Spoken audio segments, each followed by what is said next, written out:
Sholawat ini memang biasanya diiringi, disertai dengan bahasa-bahasa yang indah, bahasa-bahasa yang dalam tanda kutip berlebihan. Bahasa cinta itu harus hiperbolis, harus berlebihan. Nanti kalau udah galau nyanyi dia.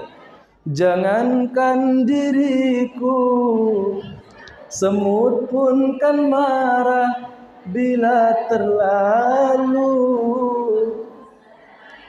Hafal. Lebih baik sakit hati.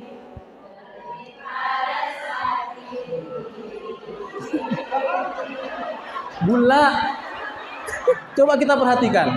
Nak nyanyi ke depan, gantikan saya.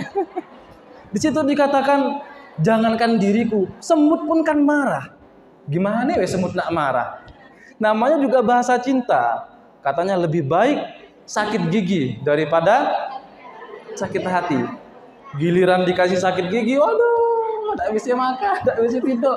Tapi inilah bahasa cinta. Kalau diseriusin ya gagal paham. Assalamualaikum warahmatullahi wabarakatuh.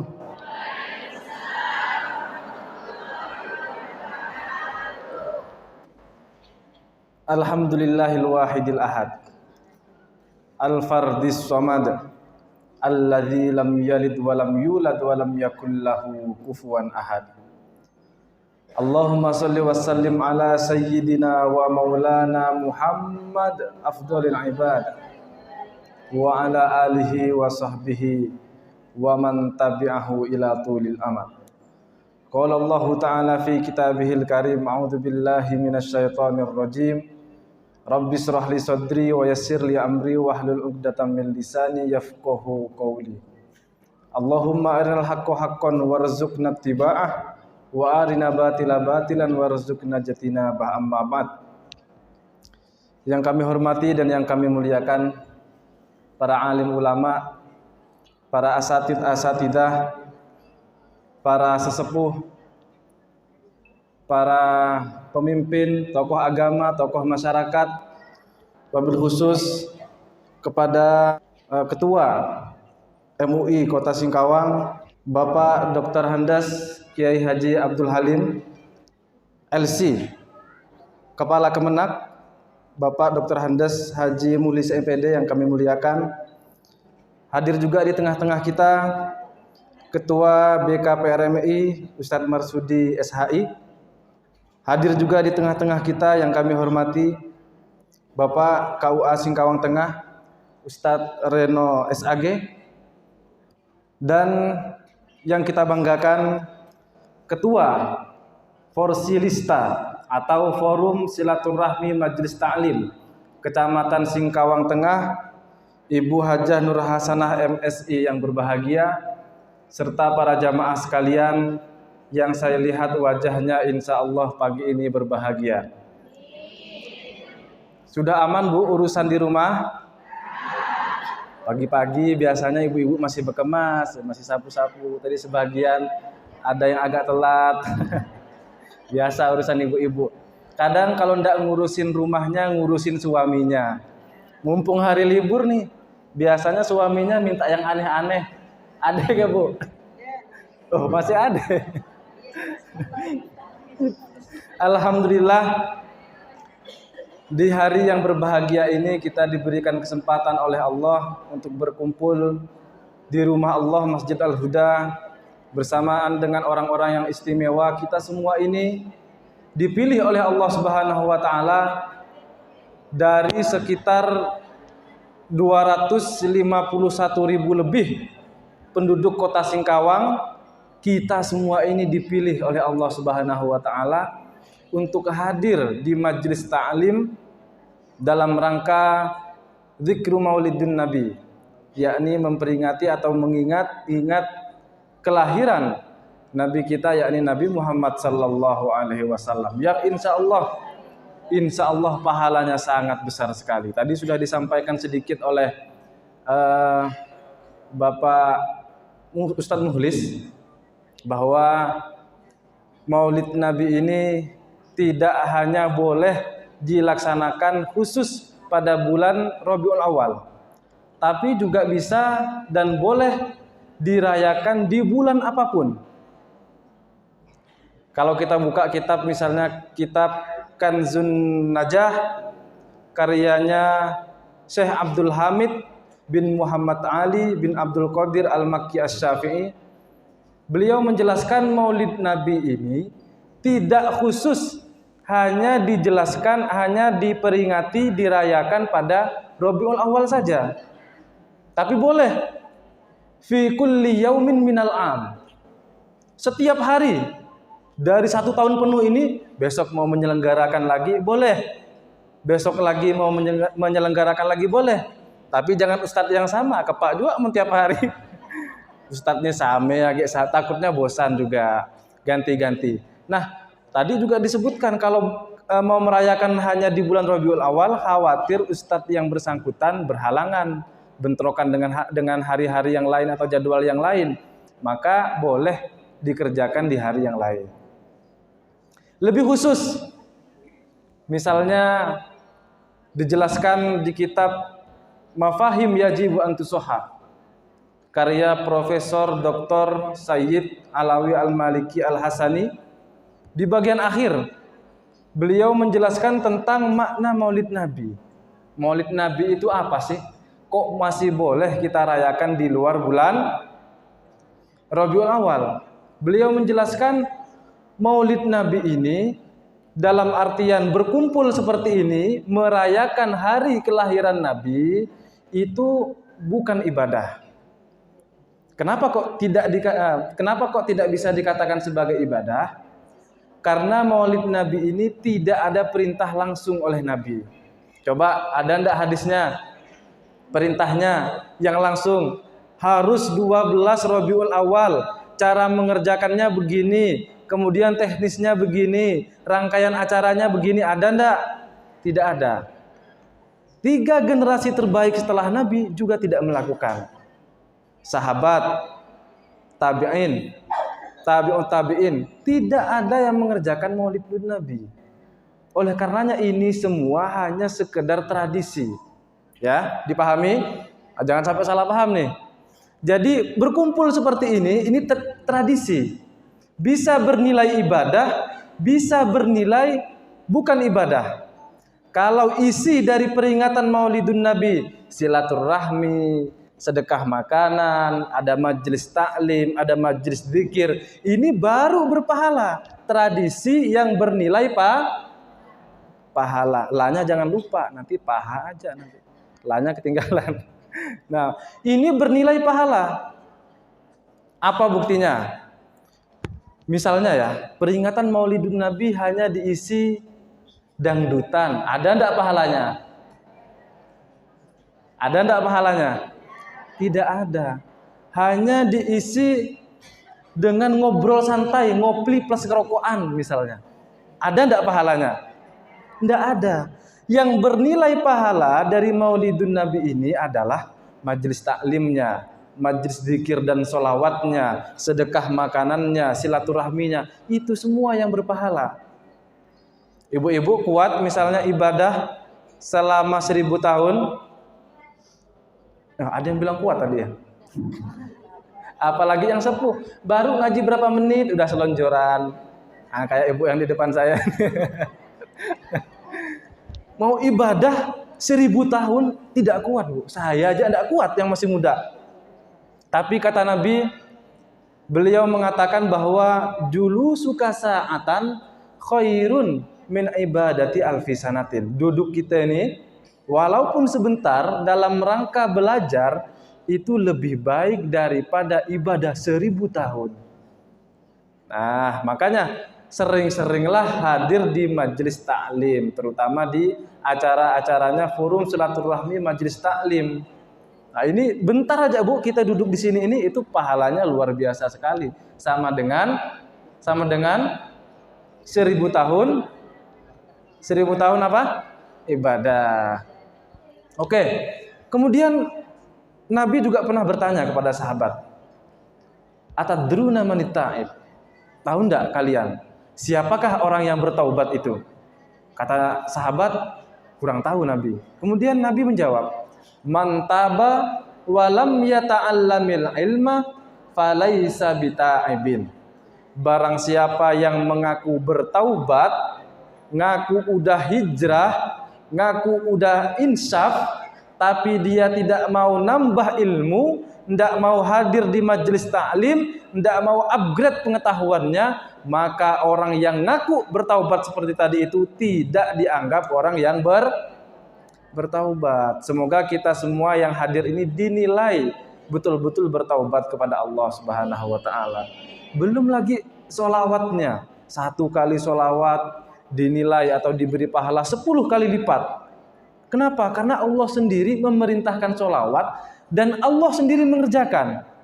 Disebutkan di dalam Al-Quran misalnya, Bismillahirrahmanirrahim, Innallaha wa malaikatahu yusholluna 'alan nabi. Sesungguhnya Allah dan para malaikatnya itu semuanya bersalawat kepada Nabi.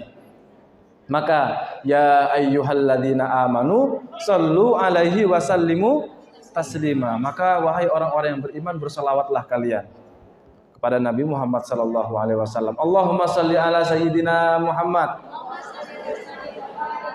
Silakan Bu, makanan-makanannya sambil dimakan, minumannya sambil diminum, kita ngobrol-ngobrol santai. Ngobrol yang ilmiah, yang mengupgrade ilmu pengetahuan. Kemudian, sholawat ini memang biasanya diiringi, disertai dengan bahasa-bahasa yang indah, bahasa-bahasa yang dalam tanda kutip berlebihan, sampai biasanya ada orang yang tidak setuju nih dengan acara-acara sholawatan seperti ini. Ngapain sholawatan bid'ah, berlebihan. Misalnya tadi sholawat yang dibacakan, ya Nabi salam alaika, ya Rasul salam alaik, ya Habib salam alaika, salawatullah alaik. Ada kalimat yang berlebihan setelah ini. Anta syamsun, anta badrun,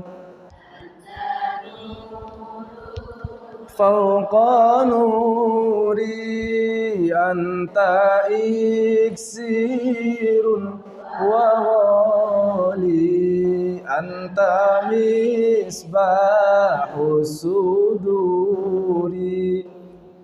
Anta syamsun, anta badrun. Nabi, engkaulah mentari, engkaulah rembulan. Anta nurun fauqa nuri, engkau cahaya di atas cahaya. Waduh, berlebihan. Kata sebagian orang yang tidak setuju. Dia tidak tahu kalau salawat yang kita baca ini adalah ekspresi cinta. Mana ada bahasa cinta yang standar ilmiah? Tidak ada. Masa bahasa cinta kok ilmiah yang membingungkan? Bahasa cinta itu harus hiperbolis, harus berlebihan. Paham Bu? Biasanya kan sama suaminya, kalau suaminya so sweet, romantis. Dek, engkau bagaikan rembulan. Ya begitu ya. Nanti kalau udah galau nyanyi dia. Kalau mau kita seriusin itu, ini kok bagaikan rembulan. Rembulan itu kan bolong-bolong. Masa wajah saya bolong-bolong? Jangan terlalu serius, itu bahasa cinta. Nanti kalau sudah galau nyanyi dia. Jangankan diriku, semut pun kan marah bila terlalu. Hafal. Lebih baik sakit hati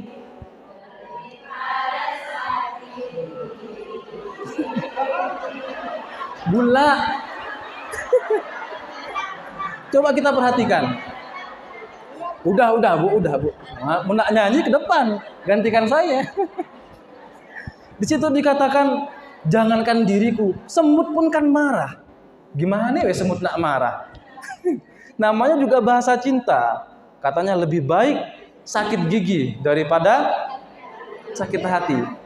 Giliran dikasih sakit gigi, waduh, tak bisa makan, tak bisa tidur. Bingung juga, tapi inilah bahasa cinta. Kalau diseriusin ya gagal paham. Tidak bisa kita nilai, kita hukumi dengan hukum fikih. Misalnya lagunya Rhoma Irama. Ku tahu rumus dunia. Hebat sekali. Bisa tahu rumus dunia. Musyrik enggak tuh kira-kira? Kalau diseriusi, mau dinilai dengan hukum fikih, ya kacau Bu urusannya. Tapi karena itu adalah ekspresi cinta kita kepada Nabi Muhammad SAW, maka tidak masalah. Ekspresi cinta itu memang seperti itu. Allahumma sholli ala sayyidina Muhammad. Sudah, itu tadi mukaddimah aja. Sekarang kita mau bahas yang agak serius. Saya mau menyampaikan 2 poin aja. Berapa Bu? 2 poin. Jadi nanti kalau pulang ke rumah ditanya, Mak, Mbah, misalnya Pak, ditanya, tadi ngajinya apa isinya? 2, intinya 2. Gampang kan? Yang pertama adalah saya mau menjelaskan bagaimana hukumnya merayakan Maulidun Nabi di luar Maulid Nabi tadi itu. Tadi sudah kita jelaskan pendapatnya Profesor Dr. Sayyid Muhammad Alawi Al-Maliki Al-Hasani. Kemudian dari penjelasan tadi itu yang kita tahu bahwa Maulid Nabi ini hanya sekedar tradisi, maka kita kenal istilah ada bid'ah itu yang bid'ah hasanah, ada yang bid'ah dolalah. Ini penjelasan dari Imamun Al-Kiram, Imam Asy-Syafi'i rahimahullah. Beliau menjelaskan bahwa al-bid'atu bid'atani. Bid'ah itu ada dua. Jadi bid'ah secara bahasa, ini biar tahu ibu-ibu ya. Bid'ah itu artinya kreatif. Artinya kreatif. Dia membuat sesuatu yang baru, yang belum ada sebelumnya. Nabi tidak pernah mencontohkan, kemudian kita buat. Nah, itu kreatif namanya. Membuat sesuatu yang baru, yang tidak pernah diajarkan oleh Nabi. Dari sisi keagamaan memang tidak boleh. Nabi atau syariat Islam mengajarkan sholat wajib 5, sholat yang wajib itu hanya 5 waktu. Boleh enggak kita nambahi sholat wajib, saya mewajibkan diri harus 10 misalnya? Enggak bisa. Subuh ini saya semangat nih. Saya mau sholat subuh 200 rakaat, sah enggak sholatnya? Enggak boleh. Enggak sah sholatnya Bu. Subuh itu ya 2 rakaat. Enggak boleh buat ajaran baru dalam agama. Tapi kalau dari tradisi, make ini bid'ah enggak? Make ini bid'ah enggak? Bid'ah ini Bu enggak ada di masa Nabi. Nabi enggak ada pidato pakai mikrofon. Sahabat Bilal adzan enggak pakai beginian ini. Enggak ada lampu, enggak ada kipas angin, enggak ada jajanan-jajanan kayak gini, baju yang bagus-bagus kayak gini, enggak ada semua nih. Tapi karena ini hanya tradisi, nah yang seperti ini, yang kita lihat semua ini hanya sekedar tradisi, maka tidak masalah. Maka dinilai dari niat dan tujuannya apa. Kalau niatnya baik, maka dia akan mendapatkan pahala. Al-bid'atu bid'atani, bid'ah itu 2. Yang pertama adalah bid'ah yang mahmudah, yang kedua adalah yang mazmumah, yang terpuji dan yang tercela. Gimana ciri-ciri bid'ah yang terpuji? Bid'ah yang terpuji adalah fama wafaqas sunnata fahuwa mahmudun.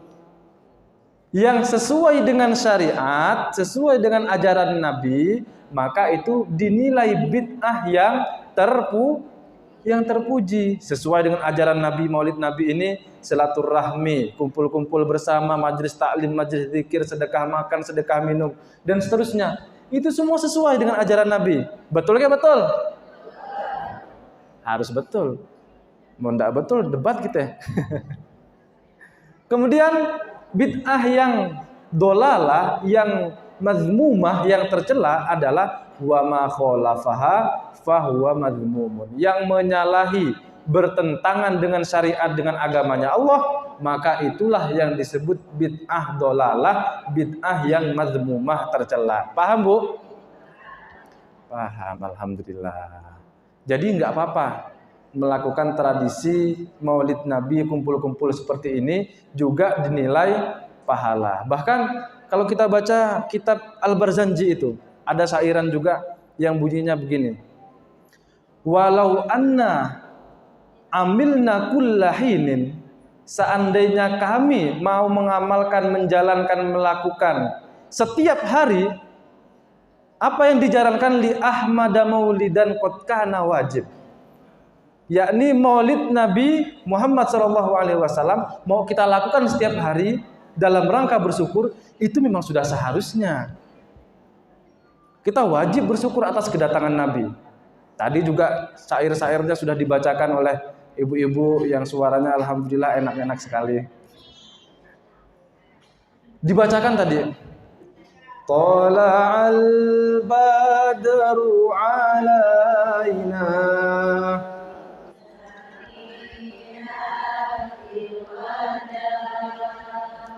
wajaba syukru alaina mada'a lillahi da'. Tala'al badru alaina, telah memancar, datang kepada kita semua. Apa yang datang? Rembulan. Nabi disebut sebagai rembulan, mengibaratkan seolah-olah kita berada di gelapnya malam pada saat itu. Kegelapan jahiliyah, kegelapan kekafiran. Kemudian dari gelapnya malam itu muncullah rembulan yang menerangi kita semua. Itu tola'al badru alaina min thaniyatil wada, dari lembah wada. Sekarang lembah wada'nya tidak ada. Terus lembah wada'nya itu apa? Lembah wada'nya adalah hati kita sendiri, ibu-ibu. Lembah wada'nya adalah hati kita sendiri. Alhamdulillah, kita walaupun terpaut usia lebih dari 1400 tahun yang lalu dengan Nabi Muhammad, kita masih bisa beriman dengan Nabi Muhammad.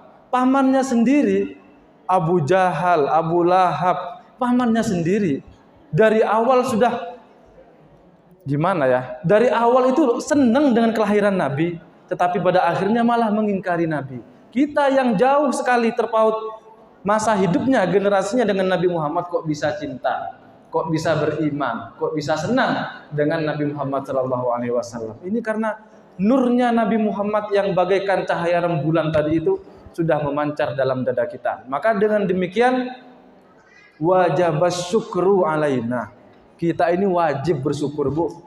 Wajib bersyukur dengan kehadiran Nabi. Karena kalau tidak ada Nabi, waduh, mau jadi apa peradaban ini? Nah, maka ekspresi syukur kita dengan cara sholawatan, dengan cara mengadakan majlis ta'lim, majlis dzikir seperti ini. Allahumma sholli ala sayyidina Muhammad. Sudah sampai di situ tentang Maulid Nabi. Bolehkah merayakan Maulid Nabi di luar bulan Rabiul Awal? Jawabannya, jadi kalau ditanya nanti poin pertama inti pengajiannya apa, Bu? Memperingati Maulidun Nabi di luar bulan Rabiul Awal. Nah, jawabannya boleh-boleh aja. Gimana penjelasannya? Gimana? Nah, kalau bingung, Bu, kasih YouTube saya. Kan aja promosi. Namanya Adnan Fakih. Cari aja di YouTube. Nah, nanti video-video kita ini insya Allah di-share di sana. Nah, kau dengar seorang lah. Nah, gitu kan nanti kalau ibu-ibu enggak bisa jawab. Kalau ibu-ibu suka, silahkan like dan share video-video saya. Ah, subscribe itu penting loh. Sudah. Sekarang kita beranjak ke poin yang kedua. Tentang meneladani perjuangan Rasulullah dalam membangun peradaban. Jadi Nabi Muhammad itu apa sih yang dibawa? Yang dibawa inti dari ajaran Nabi Muhammad dari agamanya, dari risalahnya cuma 3. Ada berapa, Pak? Bu, ada berapa, Bu? Ada 3. Yang pertama adalah iman, yang kedua Islam, yang ketiga ihsan. Gimana caranya kita agar tahu iman, agar tahu Islam, agar tahu ihsan? Nah, ini semuanya ada ilmunya sekarang, Bu. Alhamdulillah, ulama-ulama kita sudah merumuskan dengan cara yang baik sekali, dirumuskan dalam beberapa kitab menjadi disiplin ilmu yang dipelajari di banyak pesantren, di madrasah-madrasah, di sekolah-sekolah. Kalau kita mau tahu iman, maka yang dipelajari adalah ilmu tauhid. Apa namanya, Bu? Ilmu tauhid. Wahada yuwahidu tauhidan. Artinya ilmu yang tujuannya adalah mengesahkan Allah. Tujuannya adalah mengesahkan Allah. Apa pentingnya kita mempelajari ilmu tauhid? Lawang saya udah beriman, saya ini loh sudah yakin atas keberadaan Allah. Mari kita uji. Siap dengan ujiannya? Bayangkan, Bu, habis acara ini sudah beribadah, kemudian tadi ada yang sholat duha, ada yang bersedekah makan dan seterusnya. Istirahat siang nanti tidur bermimpi, didatangi oleh satu wujud yang sangat agung sekali.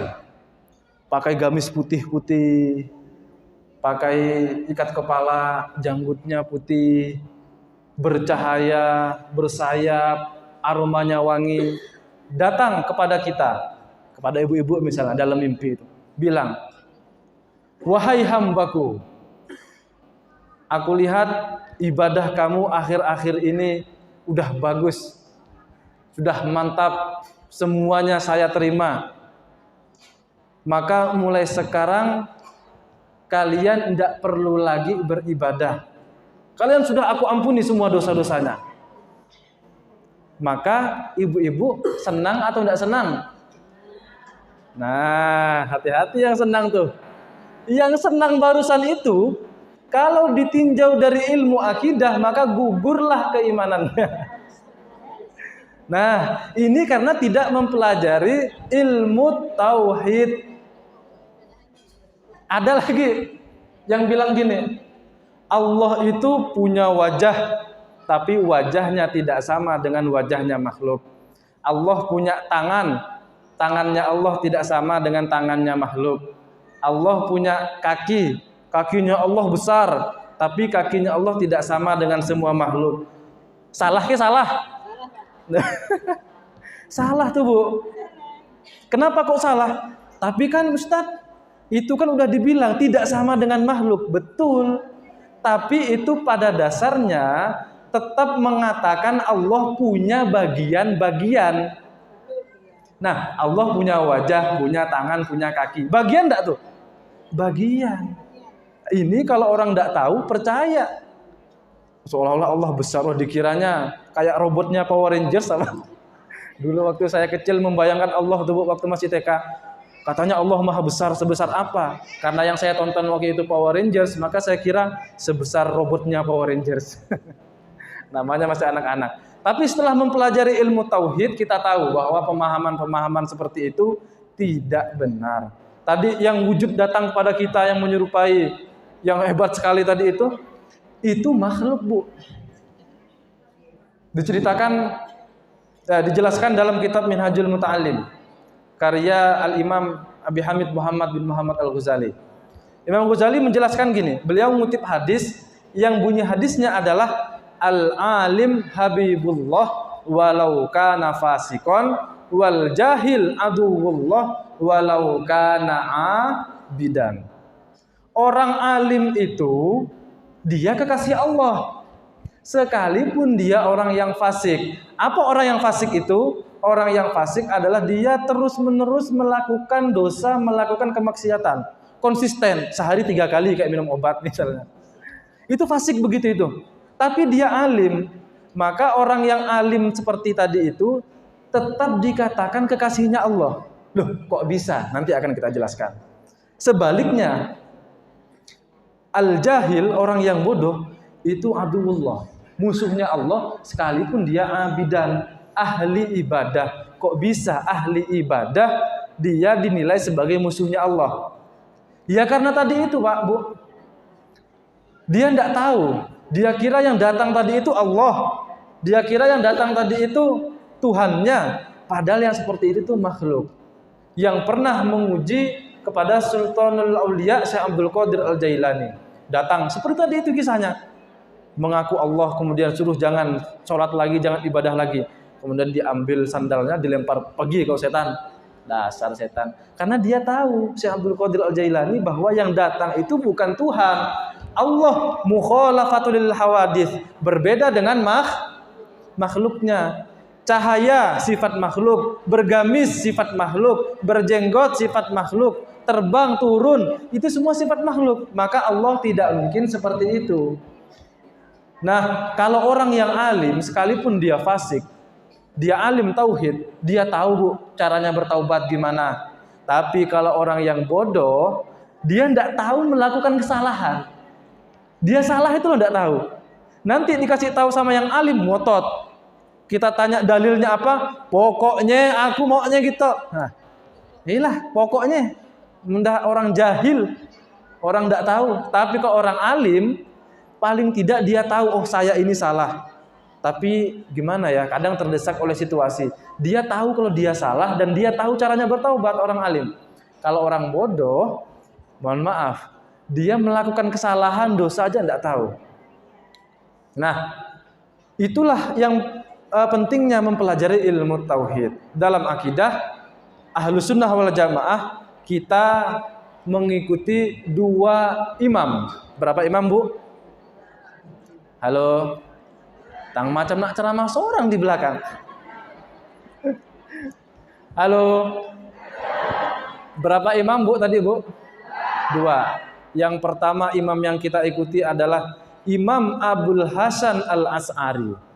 Yang kedua Imam Abul Mansur Al-Maturidi. Ini dua imam dalam akidah yang kita ikuti. Dua imam inilah pendapatnya yang paling sahih tentang akidah, sebagaimana Imam Bukhari dan Muslim pendapatnya yang paling sahih tentang hadis. Nah, ini yang kita pegang, ini yang kita jaga sampai kepada kita semua. Dan kalau bisa, Bu, cari guru itu harus yang bersanad. Misalnya Imam Abul Hasan Al-Asy'ari dan Imam Abul Mansur Al-Maturidi nanti punya murid namanya Imam Abdullah Al-Bahili. Punya murid lagi Imam Abu Bakar Al-Bakillani. Muridnya lagi Imam Al-Haramain Abdul Malik Al-Juwaini. Muridnya lagi Imam Abu Hamid Muhammad Al-Ghazali At-Tusi Asy-Syafi'i. Imam Ghazali punya murid lagi namanya Imam Abdul Karim As-Sahristani. Muridnya lagi Imam Fakhruddin Ar-Razi. Muridnya lagi Audiddin Abdullah Al-Iji, Abi Abdullah Muhammad As-Sanusi, Imam Ibrahim Al-Baijuri, Imam Muhammad Ad-Dasuki, Sayyid Zaini Dahlan, Syekh Khotib As-Sambasi dari Sambas, Syekh Nawawi bin Umar Al-Bantani dari Banten, Syekh Mahfud At-Tarmusi, Kiai Khalil Al-Bangkalani, Syekh Abdus Somad Al-Palembani, Syekh Arsad Al-Banjari. Kemudian dilanjutkan Syekh Muhammad Al-Idrus Al-Butoni. Kemudian sampailah kepada guru kita semua, Hadratus Syekh Kiai Haji Hasyim Asy'ari.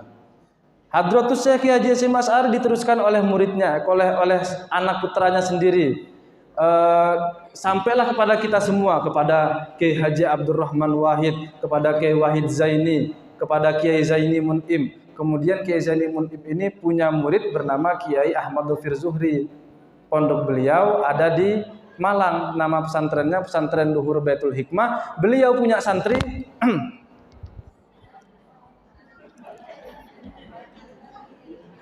Nah, ini yang disebut sanad, mata rantai pengetahuan. Sehingga akidah kita, pemahaman kita tentang akidah itu terjaga. Saya tanya, Bu, kira-kira yang lebih mengerti ibu itu suaminya atau tetangganya? Suami. Yang lebih mengerti anak kita, kita sebagai orang tua atau tetangganya? Tetangga. Kita yang lebih paham, Bu. Kenapa? Karena kita membersamai terus anak-anak kita, membersamai suami kita, membersamai istri-istri kita, gitu Pak. Istri-istri kita, tang banyak lalu diprotes sama ibu-ibu nanti. Ampun Bu, ampun. Nah, begitu juga Nabi. Yang paling mengerti Nabi siapa? Sahabat. Yang paling mengerti sahabat siapa? Tabi'in. Yang paling mengerti tabi'in siapa? Tabi'ut tabi'in. Kemudian dilanjutkan generasi setelahnya sampai kepada ulama kita semua dan sampailah kepada kita semua. Makanya cari guru, cari ustadz, cari kiai itu harus yang bersanad agar pemahamannya betul. Paham, Bu? Sudah, itu dalam akidah. Ajaran yang dibawa oleh Nabi yang pertama adalah akidah keimanan. Dari zaman Nabi Adam pertama kali turun sampai Nabi Muhammad yang tidak berubah itu satu, tauhid. Agamanya agama tauhid. Syariatnya berubah-ubah. Ada yang berubah, ada yang meneruskan. Puasa misalnya, puasa itu dari dulu udah ada. Maka di Al-Qur'an disebutkan Bismillahirrahmanirrahim, ya ayyuhalladzina amanu kutiba alaikumusiyam kama kutiba alal ladzina min qablikum. Nah, alhamdulillah sudah hafal semua. Itu sebagaimana yang telah diwajibkan kepada orang-orang sebelum kalian. Berarti sebelumnya sudah ada puasa, sudah ada syariat puasa. Syariat haji juga sudah ada dari dulu. Syariat khitan, potong burung. Itu udah ada dari dulu. Sholatnya sama atau beda? Nabi Muhammad dengan nabi-nabi sebelumnya beda, Bu, caranya. Dan banyak lagi syariat-syariat lain yang caranya itu berbeda. Tapi tauhidnya, ketuhanannya, akidahnya tetap satu, tetap sama. Oke, yang pertama yang dibawa oleh Nabi adalah iman atau ilmunya adalah ilmu tauhid. Yang kedua, yang dibawa oleh Nabi Muhammad SAW adalah Islam. Gimana cara kita tahu Islam? Caranya adalah dengan mempelajari ilmu fikih. Ilmu apa, Bu? Ilmu fikih. Fikih ini ilmu hukum Islam. Apa hukumnya? Makan jajan-jajan kayak gini misalnya. Apa hukumnya, Bu? Makan jajan kayak gini? Kue-kue kayak gini? Tergantung, Bu. Bisa halal, bisa mubah, bisa haram, bisa makruh, bisa sunnah. Duh, tang bisegi, panding juga saya. Nah, makan kue kayak gini di dalam WC hukumnya makruh. Makan kue kayak gini udah takbiratul ihram, Allahu Akbar, datang kawan, yuk makan ya kue. Kalau kita makan betul maka haram kalau sudah takbiratul ihram. Takbiratul ihram itu artinya takbir yang mengharamkan. Awalnya boleh kemudian menjadi haram. Makan awalnya halal, setelah takbiratul ihram tidak boleh. Ngomong awalnya halal, setelah takbiratul ihram sholat tidak boleh bicara. Kemudian apa lagi? Komunikasi tidak boleh. Buang air kecil, apalagi buang air kecil ya, tidak boleh. Minum tidak boleh kalau sudah takbiratul ihram. Nah, itu hukum dalam Islam. Cara mempelajarinya adalah dengan ilmu fikih. Dalam fikih kita mengakui 4 imam madhab. Ada berapa, Bu? 4. Yang pertama ada Imam Abu Hanifah, yang kedua ada Imam Malik bin Anas, yang ketiga ada Imam Muhammad bin Idris Asy-Syafi'i, yang keempat ada Imam Ahmad bin Hambal. Mazhabnya Hanafi, Maliki, Syafi'i, Hambali. Itu yang kita ikuti dalam bidang fikih, dalam bidang hukum Islam. Kita mengakui 4 imam tadi itu. Emang kenapa sih kalau saya tidak mempelajari ilmu fikih? Nah, ini katakanlah ibadah yang paling inti yang menjadi tiang agama adalah sholat. As-sholatu imaduddin. Faman aqwamaha faqad aqwamaddin. wa man adamaha faqad hadamaddin.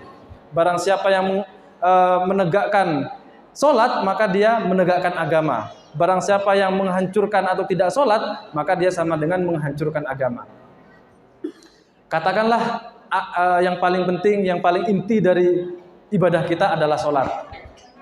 Syarat sahnya salat ini Bu adalah harus suci dari hadas kecil, dari hadas besar. Harus suci tempatnya, harus suci pakaiannya.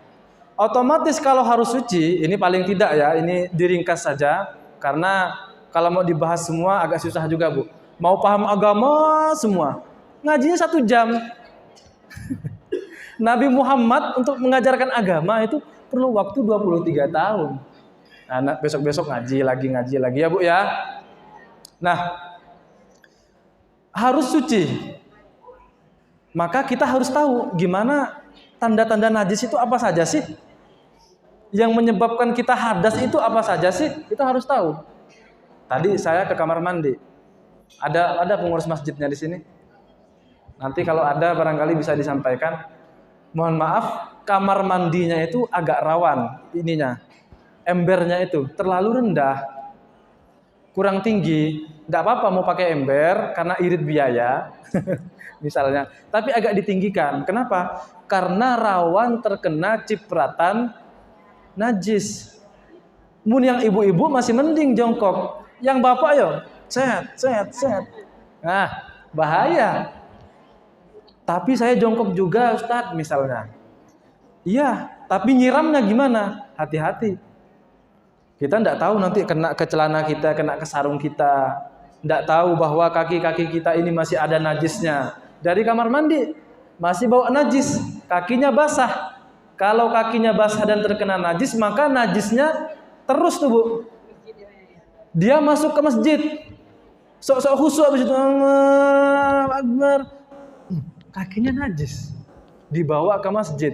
Karpet-karpet yang ada di masjid ini najis semua jadinya. Orang-orang yang sholat ke masjid jadinya sah enggak tuh sholatnya? Tidak sah karena tempatnya tidak suci. Nah ini bahayanya kalau tidak mempelajari ilmu fikih. Suatu ketika gini, Nabi mau ke masjid, datang ke masjid. Kemudian Nabi ngelihat di depan pintu masjid tuh ada setan ngintip. Ngintip setan macam nak masuk, macam enggak. Kemudian Nabi penasaran, setan, ngapa kau tang ngintip-ngintip dia macam orang ketakutan? Dijawab oleh setan, ini Nabi, saya mau menggoda orang yang sholat tuh di depan tuh sana.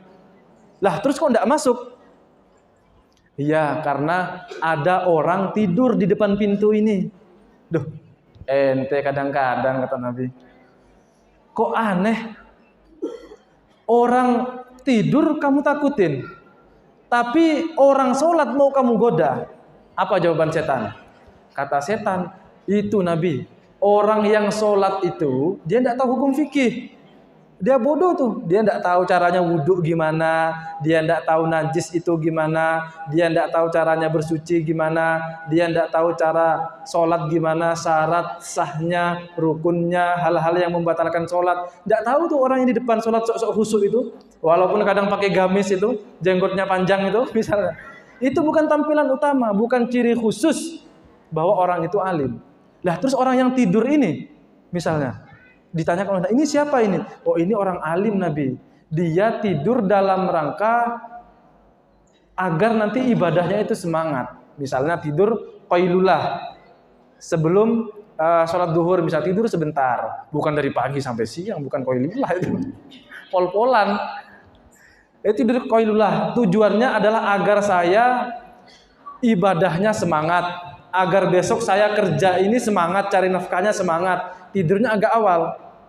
Nah, tidur yang begitu itu bernilai ibadah. Makanya kata setan, takut saya sama orang ini walaupun tidur, karena tidurnya pun ibadah.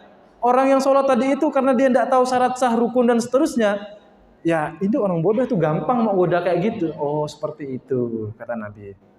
Makanya mari kita mempelajari juga ilmu fikih. Tapi saya udah tua, enggak sempat nak ngaji, nak mondok apa. Ya bisa ikut pengajian seperti ini. Bisa subscribe tadi itu YouTube saya, yang gampang. Atau kalau punya anak yang masih kecil-kecil, yang masih muda-muda, silahkan. Pesantren di Singkawang alhamdulillah masih banyak. Tapi menurut saya nih Bu, subjektif nih ya, yang terbaik Rumah Tahfiz Al-Ikhwan. Kenapa? Karena saya yang ngajar. Mau enggak terima, majulah gantikan. Insya Allah kita mengajarkan akidah, diajarkan fikih, diajarkan. Dan yang terakhir yang dibawa oleh Nabi Muhammad adalah ihsan. Ihsan ini apa? Ihsan ini adalah akhlak, moralitas, tata krama kepada makhluk, terutama kepada Allah Subhanahu wa taala. Itu akhlak. Ilmunya apa ya? Ilmunya adalah ilmu akhlak, ilmu moral, ilmu etika. Itu yang dipelajari. Yang paling tinggi namanya ilmu tasawuf. Ilmu tasawuf. Itu udah etika, tata krama kepada Allah Subhanahu wa taala. Itu sudah luar biasa. Tidak mungkin kita mau membuat Allah ridho dengan cara menyakiti sesama umat manusia. Nah, kita harus tahu trik-triknya ini gimana. Nah, kadang kita ibadah ini semata-mata hanya mengharapkan pahala. Istilahnya apa ya? Bahasa ilmiahnya itu transaksional. Seolah-olah jual beli sholatnya, ibadahnya itu. Saya mau sholat ya Allah, tapi saya dapat apa? Banyak enggak yang kayak gitu? Ya kalau di awal-awal enggak masalah. Namanya masih belajar ikhlas, tapi itu lama-lama harus diusahakan. Belum lagi nanti ketika dapat musibah, sedih dia. Sampai menyalahkan Allah, na'udzubillah. Tapi ketika diberikan nikmat, diberi kenikmatan oleh Allah, diberi kesenangan, lupa dia, tidak mau bersyukur. Tidak mau bersyukur. Padahal baik kenikmatan duniawi ataupun kesengsaraan duniawi itu sama-sama ujian. Ujian ini Bu, ujian dari Allah, jangan dikira hanya yang tidak enak aja. Sakit, fakir, miskin, susah, laki, kawin lagi, bukan itu. Ya itu ujian Allah, ya betul. Tapi ujian Allah tidak sekedar itu. Ujian Allah juga kesehatan, kenikmatan duniawi, harta, jabatan, istri cantik, suami ganteng, pengetahuan. Kita jadi orang alim, itu juga ujian dari Allah tuh. Suami garang, pengalaman nih kayaknya Bu Aja. Nah, itu semua ujian. Yang enak-enak itu juga ujian dari Allah. Dari mana dasarnya? Dasarnya dari ayat Al-Quran. Bismillahirrahmanirrahim. Wa nabluukum bisyarri wal khairi fitnah. Dan kami akan menguji kalian dengan keburukan dan juga dengan kebaikan sebagai suatu ujian. Jadi kebaikan, ujian. Dapat kebaikan. Dapat keburukan, ujian juga. Cara menghadapi ujian yang buruk adalah dengan cara bersabar, bergantung, merendahkan diri, minta, mohon, ngemis kepada Allah Subhanahu wa taala. Jangan cerita di medsos. Kawannya nanti rasan-rasan. Lihat tuh. Mampus ya. Mampus. Kawannya jadi tahu. Coba diam. Nah, ceritanya curhatnya itu kepada Allah Subhanahu wa taala. Jangan cerita ke yang lain-lain. Kalau kita mendapatkan nikmat, maka harus bersyukur. Kalau kita bersyukur, pasti akan Allah tambahkan nikmat tersebut. La in syakartum la azidannakum wa la in kafartum inna adzabi lasyadid. Nah, kalau kita bersyukur maka langsung Allah tambahkan. Sebaliknya, kalau kita ingkar nikmat, tidak mau mensyukur nikmat Allah, maka kita akan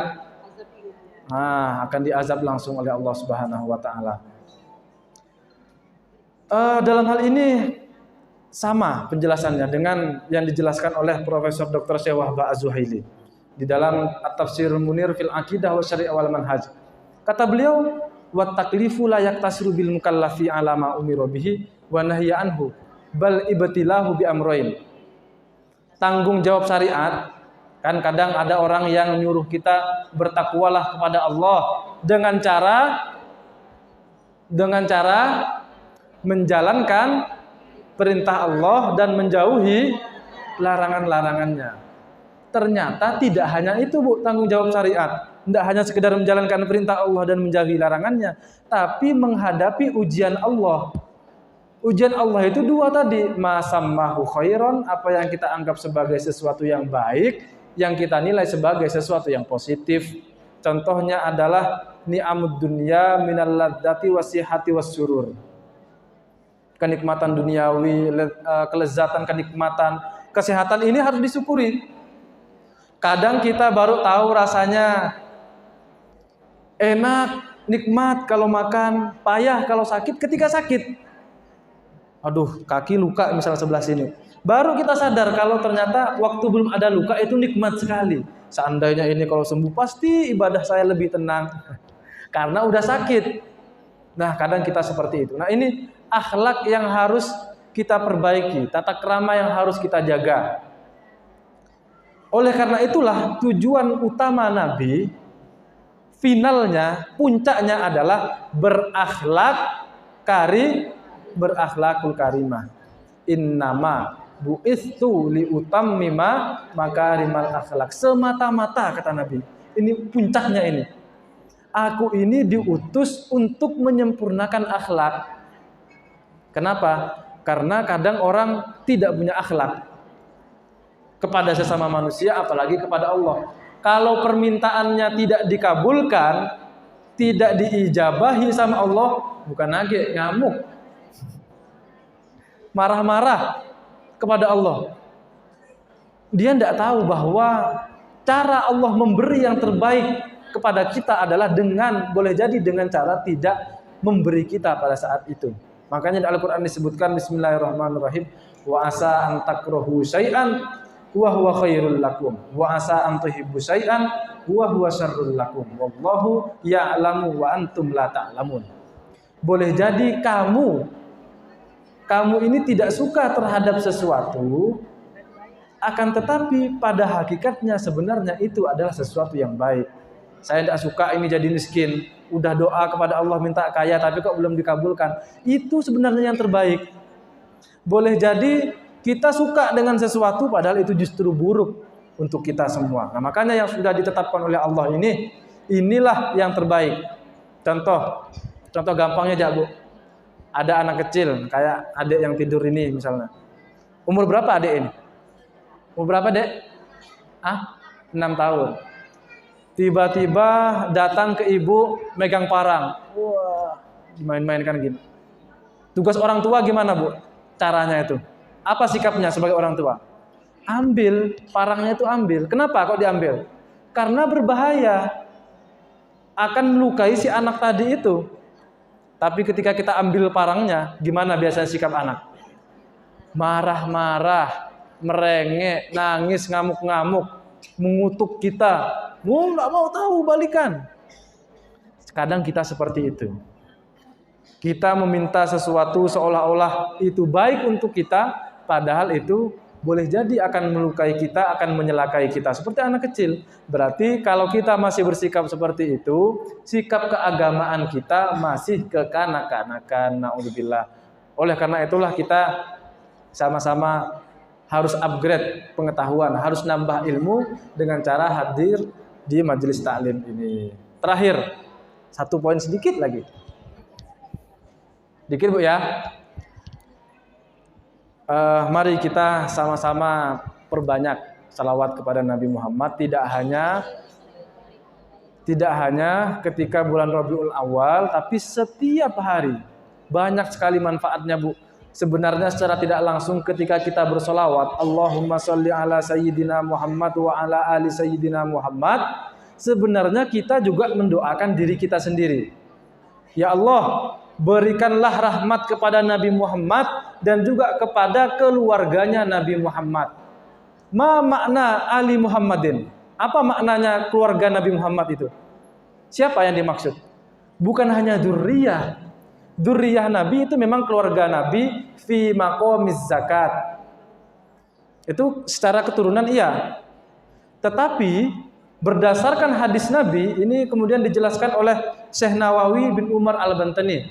dalam kitab Kashifatus Saja ala Syarhis Safinatin Najah. Beliau menjelaskan yang dimaksud keluarga adalah hum jami'u ummatil ijabah.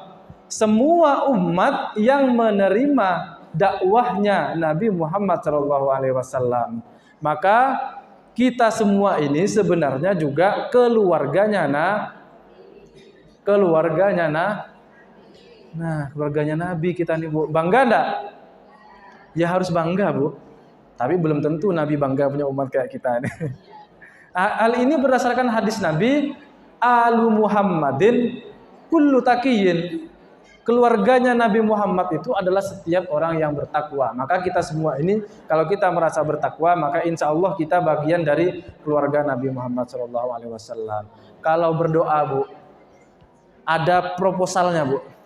Ibaratkan kita nyetor proposal, kita harus punya orang dalam, harus punya kenalan agar biar cepat sampai,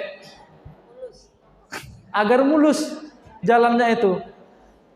Nah, kita alhamdulillah punya orang dalam di surga, yakni Nabi Muhammad SAW. Makanya kalau doa diawali dengan sholawat, diakhiri dengan sholawat. Karena sholawat ini adalah doa yang pasti dikabulkan oleh Allah Subhanahu wa Ta'ala. Apa buktinya? Karena Allah sendiri bersholawat. Innallaha wa malaikatahu yusholluna 'alan nabi ya ayyuhalladzina amanu shollu 'alaihi wasallimu taslima. Allah dan para malaikatnya bersholawat kok. Maka ketika kita meminta sholawat untuk Nabi, sudah dikabulkan pasti oleh Allah, karena Allah sudah memberikan sholawat itu kepada Nabi. Maka kalau doa itu, Bu, ini tips agar doa kita dikabulkan. Diawali dengan sholawat, diakhiri dengan sholawat. Kalau bagian awal doa sama akhir doa dikabulkan, masa bagian tengah tidak dikabulkan? Logika gampangnya lah kayak gitu kira-kira. Makanya dalam syair lagi terakhir nih, syair disebutkan begini. Allah Allah aghithna ya Rasulullah ya azimal jah alaika salawatullah abadun bil bab lasmal a'tab jud bil jawab marhaban qad qabalna. Ya Rasulullah, tolong kami ya Rasulullah.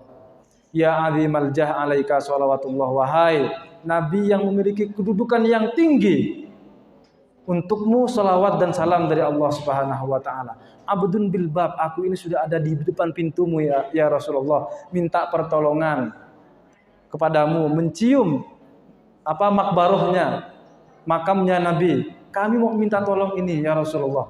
Kemudian nanti di penggalan syair-syair berikutnya, gimana refnya itu?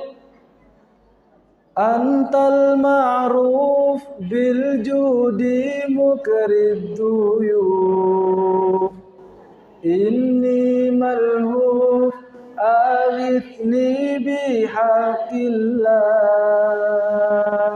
Antal ma'ruf bil judi mukrid duyuf inni malhuf aghithni bihaqillah. Antal habibul a'zam sirrul mujib hasya yakhib man ladha bi rasulillah. Antal habibul a'zam sirrul mujib hasya yakhib man ladha bi rasulillah. Antal habibul a'zam, engkau ini wahai Nabi Muhammad sallallahu alaihi wasallam adalah kekasihnya Allah yang paling agung, dan juga sirrul mujib. Apa artinya sirrul mujib? Rahasia pengkabulan. Maka kalau kita mau berdoa, kita awali dengan sholawat dan diakhiri dengan sholawat. Kemudian dikatakan hasa yakhib man ladza bi Rasulillah. Tidak mungkin ada orang yang rugi kalau dia minta tolong, berwasilah, bertawasul kepada Nabi Muhammad sallallahu alaihi wasallam. Saya kira hanya ini yang bisa kami sampaikan. Kurang lebihnya kami mohon maaf yang sebesar-besarnya. Wallahu yuwaffiquna ila sabilil anbiya wal mursalin wa ila ma khairi nahdhatil ulama wan nahdiyin. Assalamu alaikum warahmatullahi wabarakatuh.